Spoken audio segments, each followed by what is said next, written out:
We seem to live in a world dominated with me, myself and I type of approach.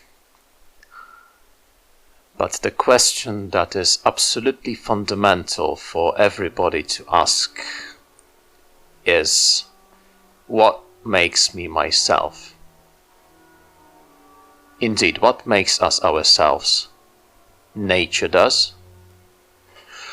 Sad as it is, our DNA code only makes us animals. No higher cravings, higher goals are inherently ours.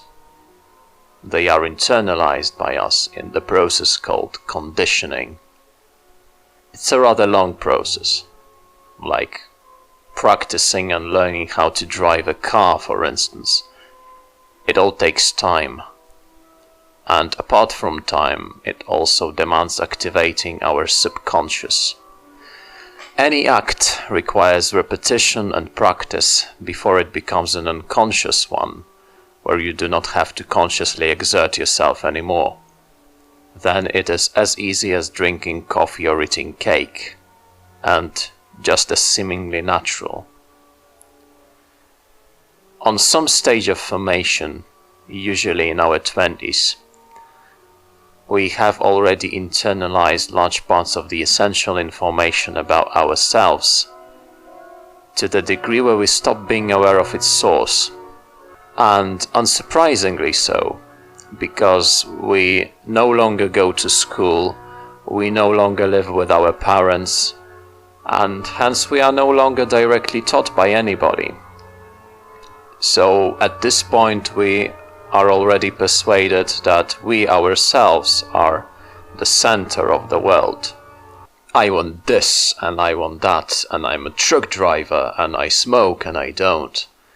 And even though we may notice that there is a big and alien world of politics or economy somewhere outside our direct influence, at least in our microcosmos, in the small universe that directly surrounds us, it's always I. I has to be preserved at any cost. And in fact, the cost does get higher with age, because by the time that you reach your 80s, you practically end up performing a personalized set of rituals that only you and nobody around you understands. But people around you do understand that this is what you need in order to preserve your integrity as a human being. And conditioning is natural. I mean, wanting to keep yourself from falling apart, wanting to maintain a basic sense of security and control over your own life is normal. However, the set of mind created in the process of conditioning has also some significant drawbacks. Main drawback being that the more you believe something is rooted in yourself, the less willing, likely, or even able you are to question it.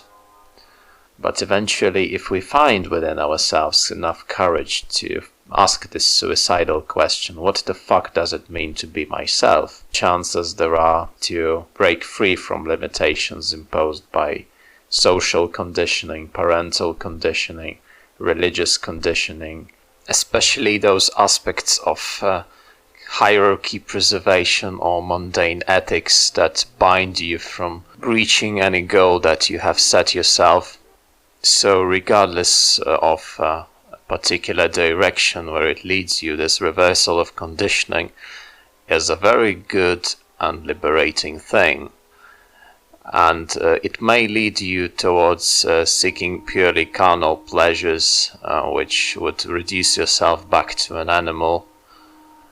Whether animals are free of conditioning is doubtful, because they are still conditioned with their instincts.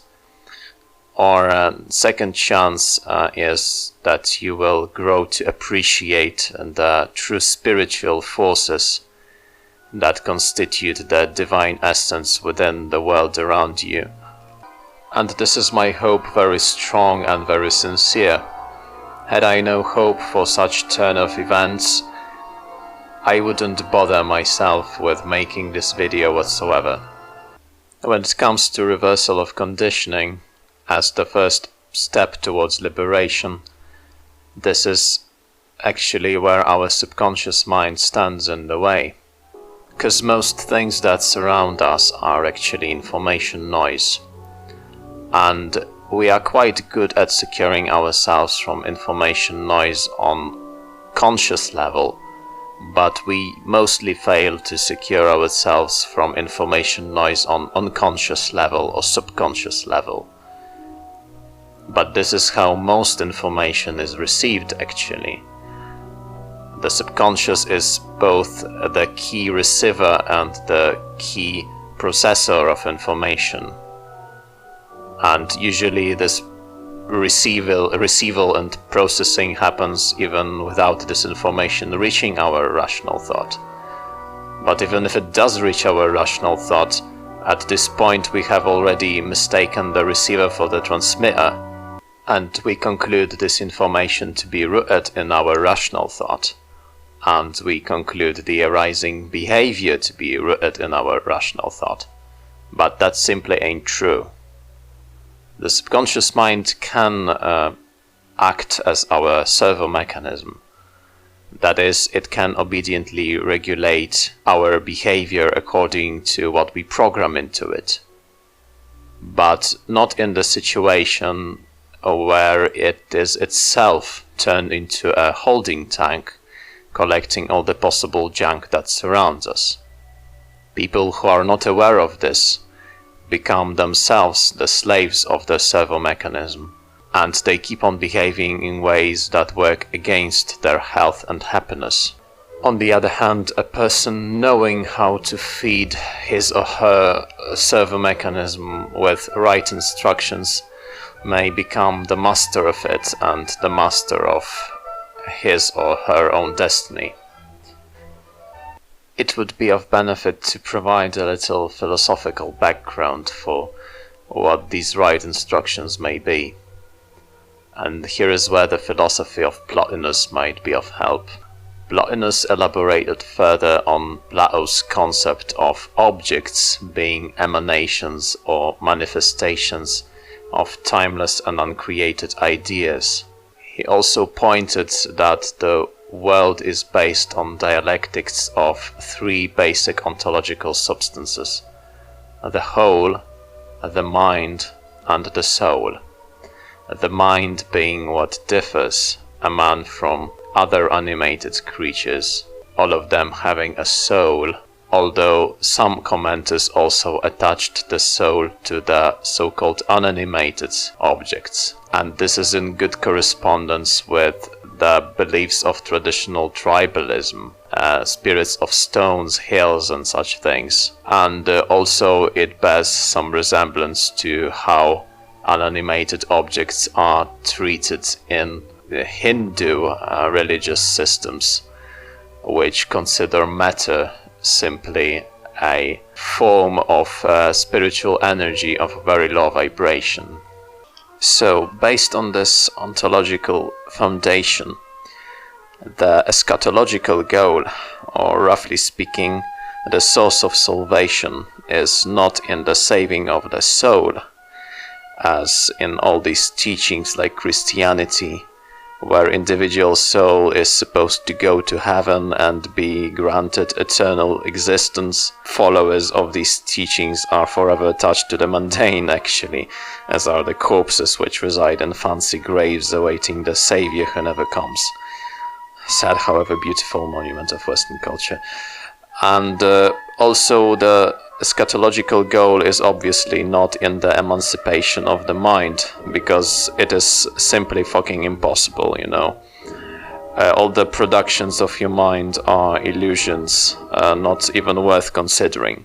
What is the eschatological goal is the third ontological substance, the whole. The whole is both the guidance in earthly life and the source of salvation. Some might as well ask, isn't it enough to just balance the mind and the soul within yourself in order to reach the whole, isn't it enough to not fall into traps of either strict rationalism or strict religious bigotry? And the problem is that the whole is neither the sum nor the balance of the mind and the soul. The road to it leads through breaking free from limitations imposed by both of them, for it is transcendence. And you just can't mistake the sum of your individual cravings for transcendence. It is the ontological substance of higher rating, and it is the feature of being separate from the whole, which makes the mind and the soul into ontological substances of lower rating. There was a particular historical point where this separation of ontological substances took place, and it became the source of universe's existence, of the existence of universe as we know it. But it is also the source of its inherent disintegrity, limitation, and finity. You can't form anything stable through separation from something absolute, for the internal magnitude of the absolute will forever seek to absorb whatever had established itself outside of it. So the myths of Creator who separated the earth waters from heaven's waters are crime stories actually. But since the so-described crime was committed by whoever is called a Demiurge, ontological substances of lower rating manifest themselves on earthly plane in different proportions without dissolving themselves in the whole.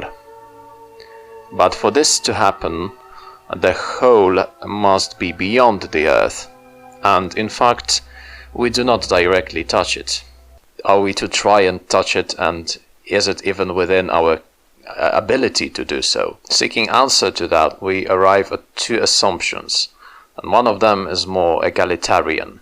It stands for our free will. So the tools and the instruments and the necessary teachings are here for us to use. And of course we do not reach transcendence while still being alive, because at this point it is impossible for the whole to burst forth into earthly plane without being contaminated and corrupted and turned into something else.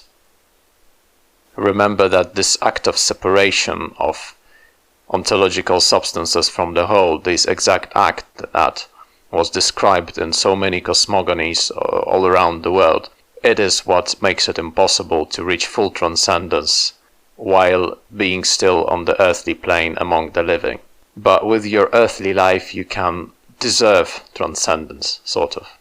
And of course, leading a happier and fuller earthly life is possible as a side effect as well. But the problem with this approach is that we establish a causal conditioning where there can't be any causal conditioning. I mean, the ontological substance of higher rating, the higher reality, it will not submit to your will, and it is not your instrument, and it can't be treated instrumentally.